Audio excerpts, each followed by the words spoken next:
Hello again, everybody. Bruce with Diamond Gems 45 here. Welcome back to the channel. Or, as one of the guys that was set up next to me called me during the weekend's card show, AARP. So, anyway, um, had a great show. Was slow Friday, slow Sunday, but it was really cooking Saturday. I'm talking about the Evansville, Indiana, Washington Square Mall show, March 20th, 21st, and 22nd. The problem was that the weather was very, very good for the first few days of the spring.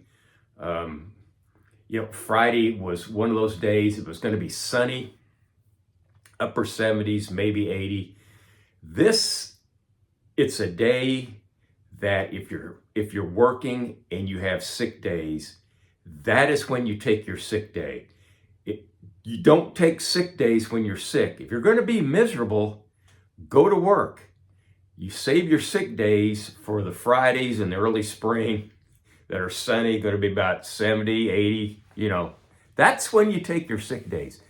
Anyway, not a big crowd on Friday, not a big crowd on Sunday. If I do the show again, I'll probably just set up on Fridays and Saturdays and let Sunday go. Sunday's only from 12 to 4. But I tell you, Friday and Saturday is 8 to 5. I shut her down at like 4, but I was there ready to go 7:50 on Friday and 7:30 on Saturday. But at 8 to 5, even 8 to 4, I had 8 hours. That's 2 days in a row. For a 70-year-old, that's a lot of coal to dig. So anyway, I did it and had a great time. Friday, the fellow next to me had a hotspot set up and a laptop, and had the NCAA games on. I practically watched the entirety of the Virginia game there at the guy's laptop next to me. And I was set up in the mall to where there's a sports bar there, and I could stand up from my table and look through there and see screens of games. So I had it pretty easy. Downside to the show, it's a mall show. Mall shows are a little darkish, and this mall, it's Evansville's it's Indiana's oldest enclosed mall. I built in like 63-ish. It's seen better days, but that's no excuse not to have all the lights inside the building working and on. So that's one thing they can improve on. But that is not the promoter's fault. That is the fault of the mall itself. No problems with John, the promoter. Very gracious and set me up well. And, people, he sells out. That's how good the promoter is. Much like Neil over at the Newburgh, Indiana American Legion. He has to turn people away, and has a call list in case somebody has to back out. Anyway, quite a lot of vintage at this show. One fellow there had maybe 8 tables of vintage. I mean, he had singles, he had commons of all series, he had starter sets, he had,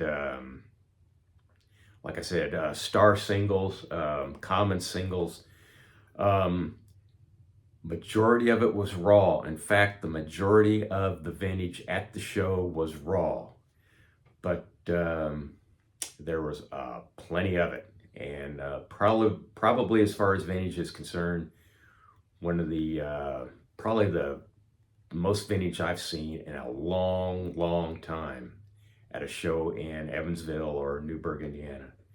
Anyway, got to catch up with friends of the channel, Wade and William, Todd, all good friends of the channel. Shout out to them.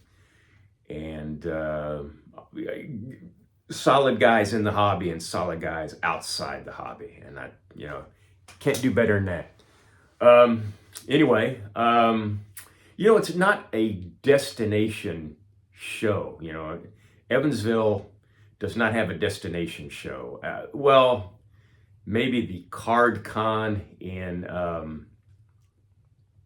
January. Nobody is flying into the show. They might be driving a longer distance than normal, but they're not flying into to the show and that type of thing. But did make a pickup. There's nobody, walking around with, vintage to want to sell. At least they didn't come by my table to sell. So anyway, I did make one pickup on Saturday, and it's of a hobby icon in an MVP year. And it's not a 52 Mantle or a 51 Mantle, but it is the post-serial Life magazine edition of Mickey Mantle from an MVP year of 1962. There's the front in a 3, and there's the back. And it's funny to read the stuff on these cards. It's like a time machine. It says here, Mickey has hit 14 World Series home runs, one behind Ruth's record of 15. Well, of course, Mickey goes on to set the record of World Series home runs. I guess his last one was it had to be against the Cardinals. And so, yeah, that was number 18.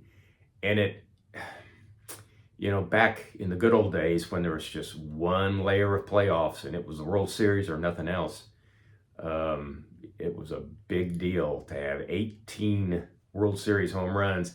And now they're all lumped in together with postseason home runs. And these guys that have, these, 30, 40 postseason or more postseason home runs, Mickey had 18 World Series home runs. And it just, now that I think of it, I think the St. Louis Browns in the entirety of their existence had one postseason home run. I think it was George McQuinn. I could have the name wrong. I hate to give out. You know what I say about bad information? You don't want to, you can send the wrong man to the electric chair with bad information. I should have checked on this sooner. But I think it was George McQuinn hit the only St. Louis Browns postseason home run. And now they lump all, which was a World Series home run. And now they lump all the postseason home runs and World Series home runs into one big pile, and they don't differentiate, and that bugs me. But like it says here, yes, Mickey has hit 14 World Series home runs, one behind Ruth's record of 15. I think on YouTube there's a guy that either has newsreel footage or television footage, or it's even a radio call. I think you might not have one of them, but you can either listen or watch all of Mickey Mantle's 18 World Series home runs on a YouTube channel. So at any rate, that might be interesting. But yes, had a great show. Sold among other things, a 60 Mantle All-Star in an SGC 7, a 70 Roberto Clemente in a PSA 8, and yeah, among other things. Sold a few things here and there, but like I said, had a good show. I'd do it again, and but like I said, 8 hours, 2 days in a row for a 70-year-old's a lot of coal to dig. So at any rate, yeah, I'm looking forward to the next one that we have in the area to just walk around in, that type of thing. And maybe later in the year, I'll get in another show, but you'll be the first to know. So, heck, that's about all this time. Next time. But I do have a couple pickups coming in. I've found a couple of auctions online that ended at, well, it's not exactly prime time, if you know what I mean. It was people's attention was elsewhere. If they were if they weren't asleep, the two auctions ended at times that, like I said, people were not paying attention. Got a couple good deals. So I'll make a video about those two cards when they're both in. So yeah, once again, had a great time at the show. Looking forward to my next one. Might be a while, but like I said, looking forward to my next one. So that's all my time this time. Till next time. In the meantime, so long for just a while.